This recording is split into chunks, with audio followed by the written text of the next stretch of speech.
নামাজ নাই ইসলাম নাই, নামাজ নাই ইসলাম নাই।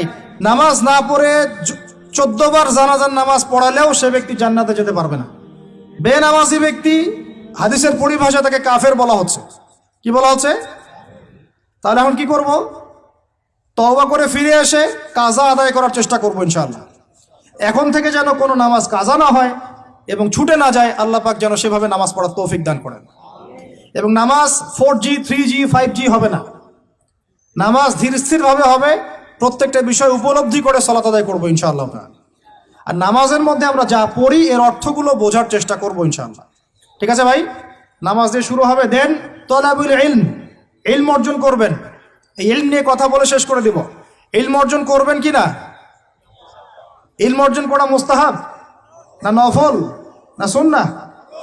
নবী সাল্লাল্লাহু আলাইহি ওয়াসাল্লাম বলেছেন তলাবুল ইলমি ফরিদাতুন আলা কুল্লি মুসলিম। প্রত্যেক মুসলমানের উপরে দ্বীনের জ্ঞান অর্জন করাটা ভাই কি? ফরজ। তাহলে আমরা জ্ঞান অর্জন করবো তো ইনশাআল্লাহ।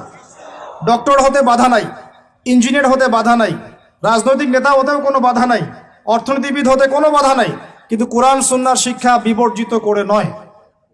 কোরআন সুন্নাহর শিক্ষাকে বুকে ধারণ করেই একদম ছোটবেলা থেকেই কোরআন শিখতে হবে। আল্লাহ পাক তৌফিক দান করুন।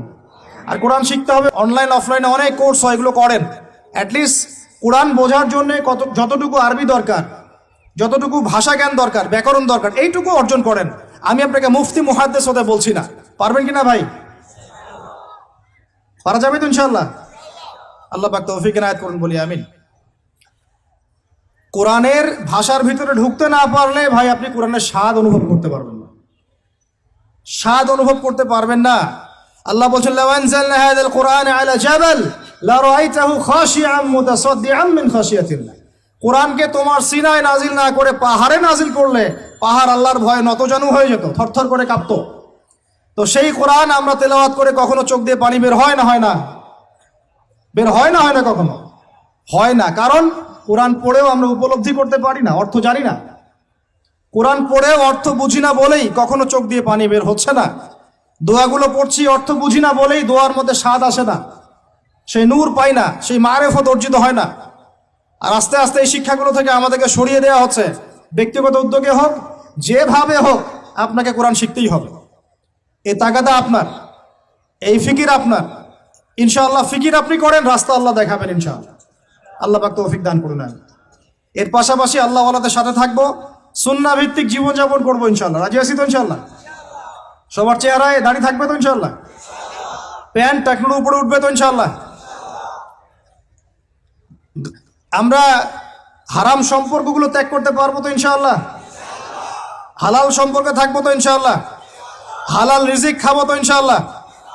সুদের কাছে যাব? জেনার কাছে যাব? ঘুষের কাছে যাব? আমরা দুর্নীতি করব? আমরা পিতামাতাকে অপমান করব? আমরা কি কোরআন এবং হাদিসের শিক্ষাকে বাদ দিয়ে শিক্ষা অর্জন করব? আল্লাহ পাক যে কথাগুলো আমরা বললাম তার উপরে আমল করা তৌফিক দান করুন।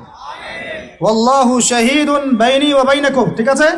আল্লাহ আমার এবং আপনাদের মাঝখানে সাক্ষী। ওয়া হুয়া শাহীদুন বাইনানা ওয়া কাফা বিল্লাহি শাহীদা। আল্লাহ পাকই আমাদের সাক্ষী, তিনিই সাক্ষী হিসেবে যথেষ্ট। ঠিক আছে? এবার আসেন শেষ পয়েন্ট। একটু বসেন, বিশৃঙ্খলা করেন না প্লিজ। আর 10 মিনিট সময় নিব ইনশাআল্লাহ। ঠিক আছে ভাই? ঠিক আছে? আচ্ছা, এখন আসেন আমার দিকে একটু মনোযোগ দেন, একটু মনোযোগ দেন। 10টা মিনিট সময় দেন। আমাকে বলেন, আল্লাহর নবী সাল্লাল্লাহু আলাইহি ওয়াসাল্লাম যেই যুগে জন্ম নিয়েছেন, যুগটার নাম কি বলেন? এখন শোনেন, ওই যুগে শিরক ছিল। কি ছিল? ওই যুগে সুদ ছিল। কি ছিল? ওই যুগে জেনা ছিল। কি ছিল? ওই যুগে মারামারি দাঙ্গা হাঙ্গামা ছিল। ঠিক আছে? ওই যুগে মাদক ছিল আর নারী জাতির অবমাননা ছিল। এখনকার যুগে আছে না নাই? বেশি না কম? অনেক বেশি না অনেক কম? আচ্ছা, ওই সমাজটা আল্লাহর নবী পরিবর্তন করেছেন কি না? কত বছর সময় লাগছে? কত বছর? মাত্র 23 বছর। যার প্রথম 13 বছর মক্কায়, পরের 10 বছর বলেন। প্রথম 10 বছর মক্কায়, পরের 10 বছর মদিনায়। নিজের মন গড়া বুদ্ধি দিয়ে করেছেন, আল্লাহর ওহী দিয়ে করেছেন? আবার বলি, নিজের মন গড়া বুদ্ধি দিয়ে করেছেন নিজের প্রবৃত্তির অনুসরণ দিয়ে করেছেন, মানব রচিত আইন কানুন দিয়ে করেছেন, নাকি আল্লাহ পাকের বিধান দিয়ে করেছেন? আল্লাহ পাকের সেই বিধানের নাম কি? তাওরাত, জাবুর, ইনজিল না কোরআন? তাওরাত, জাবুর, ইনজিল আগে ছিল না ছিল না? ওগুলো এই যুগে চলবে না চলবে না? কেন চলবে না? কারণ কোরআন আসার পরে সব রহিত হয়ে গেছে। কোরআন আসার পর সব রহিত হয়ে গেছে। নবী সাল্লাল্লাহু আলাইহি ওয়াসাল্লামের পরে অন্য কোন নবীর অনুসরণ করলে চলবে কি চলবে না? চলবে? চলবে না। কেন? কারণ শেষ নবী এসেছেন, আমরা তার উম্মাহ, আমরা তাকে ফলো করব। শেষ নবী এসেছেন, শেষ আসমানি কিতাব নিয়ে আসছেন, এরপরে কোনো আসমানি কিতাব আসবে? আসবে না। আর কোনো নবী আসবে? আচ্ছা, এখন আপনারা এতটুকু সাক্ষ্য দিলেন, আমরা বুঝলাম যে আল্লাহর নবী সাল্লাল্লাহু আলাইহি ওয়াসাল্লাম সমাজ পরিবর্তন করেছেন আল্লাহর ওহী দিয়ে। কি দিয়ে ভাই? সেই ওহী সমান সমান কোরআন এবং হাদিস। কোরআন এবং ওহী সমান সমান বলি কোরআন এবং, আবার বলেন ওহী সমান সমান কোরআন এবং হাদিস। আছে না নাই? হাদিস লাগবে না লাগবে না? না শুধু কোরআন মানলেই হবে? শুধু হাদিস মানলে হবে? শুধু কোরআন মানলে হবে? না দুটো একসাথে মানতে হবে?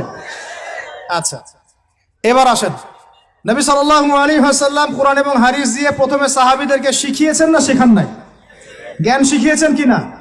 প্রথম ওহী কি বিষয় এসেছিল? নামাজ, যাকাত, পর্দা, জিহাদ নাকি জ্ঞান শিক্ষা?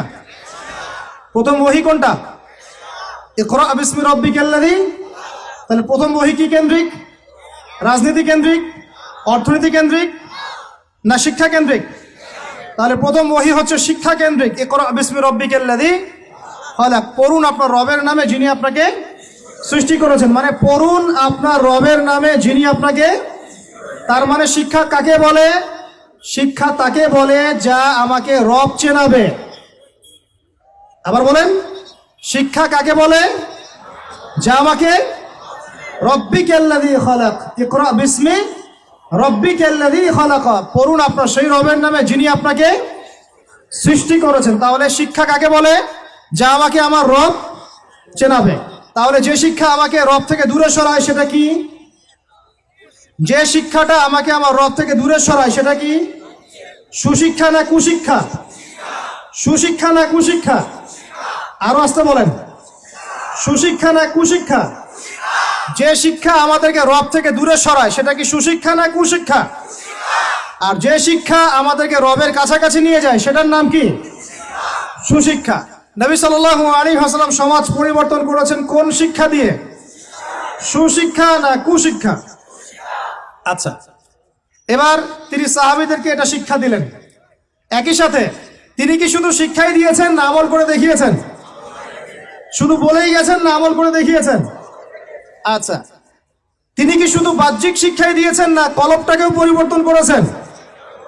আধ্যাত্মিকত্ব তাজকিয়া অর্জন করা হয়েছিল না হয় নাই? হয়েছে। এই শিক্ষাটার দাওয়াত মানুষকে দিয়েছেন না দেন নাই? এরপরে তার উপর অত্যাচার এসেছে না আসে নাই? তার তিনি সবর করেছেন না করেন নাই? তাকে দেশ থেকে চলে যেতে হয়েছে না হয় নাই? মদিনায় গিয়ে ইসলামিক রাষ্ট্র কায়েম হয়েছে কি হয় নাই? তারপরে ওই ওহীর বিধানকে প্রতিষ্ঠা করার জন্য দাওয়াতের সাথে সাথে জিহাদ করতে হয়েছে কি হয় নাই? এভাবে বদর, উহুদ, খন্দকের পথ পাড়ি দিয়ে মক্কা বিজয় হয়েছে কি হয় নাই? তাহলে পুরো সমাজটা পরিবর্তন হলো কিসের বদৌলতে? আল্লাহ পাকের ওহীর রেভলিউশন বা বিপ্লবের বদৌলতে। আবার বলি, আল্লাহ পাকের ওহীর রেভলিউশন বা বিপ্লবের বদৌলতে। এখন আসেন, এই সিলসিলা কি নবীর ইন্তেকালের পরপর বন্ধ হয়ে গিয়েছিল নাকি পুরো চলতে আছিল? চলতে আছিল। সাহাবায়ে কেরাম কি ওই নীতির উপরে ছিলেন কি ছিলেন না? আবু বকর সিদ্দিক ছিলেন না ছিলেন না? ওমর ইবনুল খাত্তাব, উসমান বিন আফফান, আলী ইবনে আবি তালেব, তারা ওই নীতির উপর ছিলেন কি ছিলেন না? তারপরে চার ইমামের যুগে তারা ছিলেন না ছিলেন না? তারপরে ফুকাহায়ে কেরামের যুগে ছিলেন না ছিলেন না? মুহাদ্দিসিনে কেরাম তারা ছিলেন না ছিলেন না? এভাবে যুগের পর যুগ, যুগের পর যুগ, যুগের পর যুগ ইসলামী শিক্ষাকে বাদ দিয়ে মুসলিমরা সফল হয়েছে না ইসলামী শিক্ষা বুকে ধারণ করে সফল হয়েছে? আরো আসতে বলেন, ইসলামী শিক্ষাকে বুকে ধারণ করে যুগের পর যুগ আমরা সফল হয়েছি।